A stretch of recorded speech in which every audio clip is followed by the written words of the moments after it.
Et rebonjour Monsieur Thomas Rano. Et rebonjour Monsieur Maxime Liedo. On passe cette fois-ci à la revue de presse régionale qu'on va ouvrir ce matin avec du sport, à commencer évidemment par la victoire du Stade Toulousain en finale de Top 14, c'était hier soir. Eh oui, ça fait la une, le Stade Toulousain dans la légende, titre la Dépêche.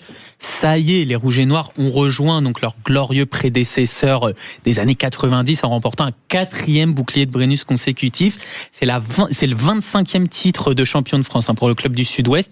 Victoire finale 28-20 au Stade de France. Mais ça n'a pas été facile face à une farouche opposition montpelliéraine, note cependant le quotidien régional. Mais Toulouse reste toujours celui qui ne perd jamais en finale, rappelle le journal. C'est ainsi, le roi se plaît tellement à rester solidement assis sur son trône qu'il a fait en sorte de s'y maintenir une 4e année consécutive.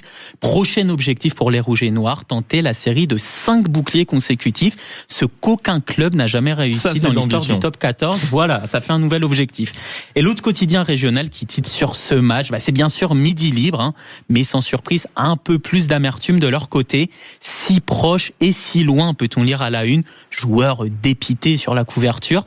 Mais le journal se satisfait toutefois d'avoir vu des joueurs capables de tenir la dragée haute au Stade Toulousain et d'avoir même eu les occasions nécessaires pour gagner, ce qui reste de bon augure pour l'outsider qu'était Montpellier. Mais le MHR a perdu son efficacité au pire moment de la saison. Vous avez en tout cas pu suivre ce match en direct sur Sud Radio et on reviendra, vous l'avez dit, plus en détail dessus avec Daniel Herrero dans le Café des Sports à 9h15. Et du côté du Sud-Ouest, pas de rugby, mais une tendance qui fera plaisir à certaines, alors moins à d'autres peut-être, c'est le sans-alcool qui gagne un terrain considérable. Oui, faut s'y faire, que ce soit à l'apéritif ou à table, l'alcool cède du terrain aux boissons non alcoolisées et le Sud-Ouest, pourtant, vous le savez, terre de vin et de spiritueux, n'échappe pas à cette tendance. Et justement, le quotidien régional s'est rendu à la brasserie Parallèle à Floirac, qui a la particularité de produire des boissons alternatives, qui misent sur des ingrédients naturels avec des bénéfices pour la santé, de nouvelles saveurs, mais pas d'alcool donc, à l'image du kéfir, l'une des boissons mise en avant sur la carte de cette brasserie. Alors pourquoi avoir pris ce créneau ? Parce que la consommation d'alcool a été divisée par 2 depuis 1960.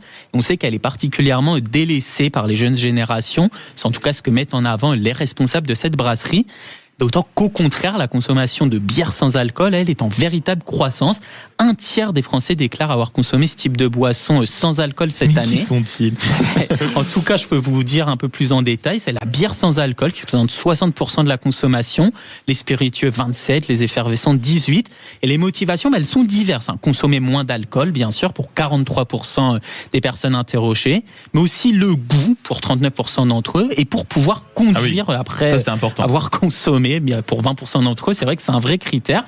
En tout cas, voilà, vous voyez que même au pays du vin, les habitudes évoluent et le sans-alcool a désormais toute sa place à table. En réalité, la statistique, c'est qu'il y en a simplement 20% qui se disent que c'est une bonne idée de peut-être pas boire de l'alcool dans des quantités excessives avant de conduire. Pas excessivement rassurant. Faudrait voir ensuite la statistique par région. Ce serait intéressant. Effectivement. Sans viser quelqu'un en particulier, bien entendu. Bon, on finit cette revue de presse, Thomas, avec une autre tendance mise en avant ce matin. Celle-ci, on n'a pas pu y échapper. Peut-être qu'il y a forcément quelqu'un dans votre entourage qui en fait. C'est le paddle et c'est fait la une de Corse ce matin. Ah oui, c'est vrai qu'on sent une véritable hype, comme on dit, depuis 2 ou 3 ans. Ce sport de raquette à mi-chemin entre le tennis et le squash qui se joue en double sur un petit terrain entouré de vitres où l'on peut utiliser les parois pour envoyer la balle. Avantage paddle, titre donc Corse ce matin, qui s'est lancé dans une forme de comparaison entre le paddle et le foot à 5 qui exige à peu près les mêmes espaces pour jouer. Et bien justement, le foot à 5 en pâtit assez largement puisqu'aujourd'hui les gérants d'infrastructures s'adaptent et notent que non seulement le paddle attire plus que le foot désormais et que ça répond davantage à un objectif de rentabilité. Ainsi, beaucoup de terrains de foot sont transformés en terrains de paddle qui poussent, il faut le dire, comme des champignons aux 4 coins de la France. Le journal a rencontré des adeptes de cette pratique. C'est ludique, accessible à tous, on peut y jouer à n'importe quel moment de la journée. Je connais des gens qui y vont entre midi et 2 pendant leur pause pour se détendre, témoigne-t-il. On en connaît aussi, mais on ne donnera pas de nom. Oui, mais alors, force est de constater que le paddle n'est plus un simple effet de mode. C'est désormais un sport qui s'installe durablement dans le paysage sportif français.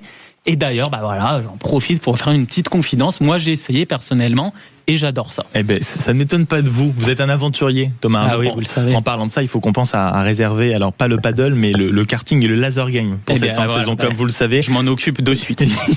Maintenant, on finit la journée de travail et on se concerte tous pour réserver le meilleur horaire. Merci beaucoup, Thomas Rano. Il est 9h11. Dans un instant sur Sud Radio, Jules Boscherini débarque dans ce studio pour le journal et le Café des Sports. À tout de suite.